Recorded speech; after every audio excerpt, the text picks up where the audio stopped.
Deep in the heart of Black Hollow Forest lay an ancient stone, one that whispered and pulsed as though it were alive. The villagers of Ravenshade knew better than to approach it, passing down warnings from generation to generation. But when an ambitious archaeologist named Dr. Michael Hawthorne arrives to investigate the legend, he unknowingly awakens something far older and far darker than he could ever comprehend. The legend spoke of a curse, a malevolent force that once plagued the land, devouring the souls of the curious and the greedy. The stone was said to be its heart, an ancient entity that had been sealed away by forgotten rituals. Those who heard its whispers rarely survived long enough to share their tale. But Hawthorne, blinded by the pursuit of knowledge, refused to believe in folklore. With his assistant Claire and a hired guide named Samuel, he embarks on an expedition into the forbidden depths of Black Hollow Forest, seeking answers hidden for centuries. But some things are best left undiscovered, and as the expedition progresses, the line between reality and nightmare begins to blur. Dr. Hawthorne, driven by a relentless thirst for knowledge, ventures into Black Hollow Forest with Claire and Samuel. The villagers' warnings seem like mere superstitions to him. However, when he unearths the so-called breathing stone, he notices an eerie sensation. The stone expands and contracts as though drawing breath. Unfazed, he takes it back to his research facility, unknowingly breaking an ancient seal that kept the horrors of the past at bay. The forest seems to protest their intrusion. Twisted roots clutch at their ankles, and unseen eyes watch from the shadows. As they dig around the stone, an overwhelming sense of dread falls over them. Samuel hesitates, whispering that they should leave it buried.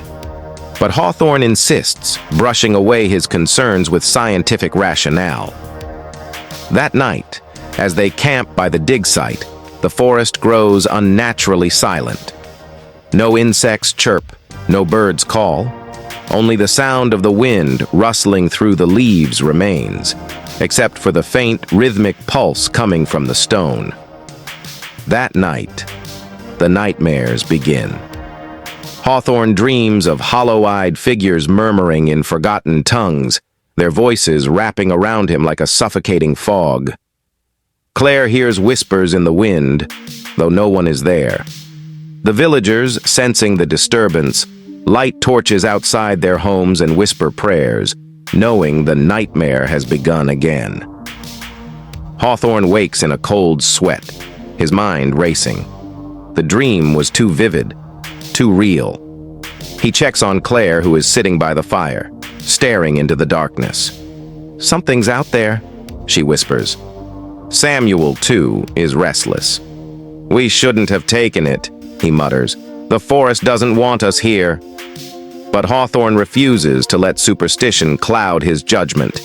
He dismisses their fears, convincing himself that their exhaustion is playing tricks on them.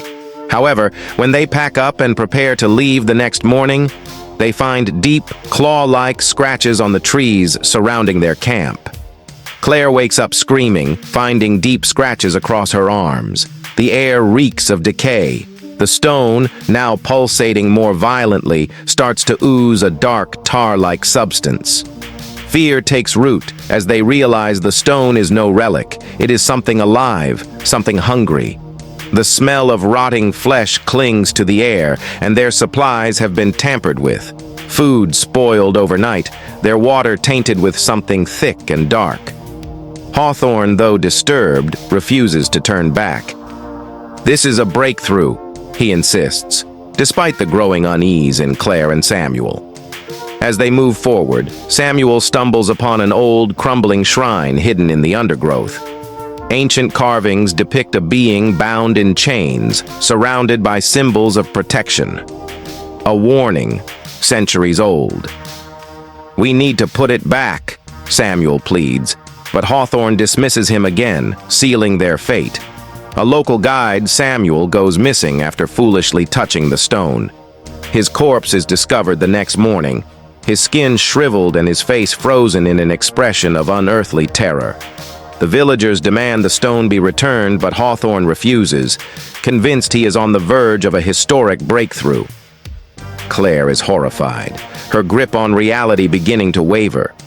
She swears she hears Samuel's voice calling from the trees, begging for release. But when she turns, there is only the whispering wind. The villagers warn that more will die unless the stone is returned. They speak of a curse, of an entity that feeds on the life force of the living. Hawthorne laughs it off, but that night the whispers become screams. The stone's whispers grow louder, echoing through the walls of the research facility. It calls to those nearby, luring them in. Claire starts speaking in an ancient language, her eyes turning black as she repeats the same phrase. It must feed.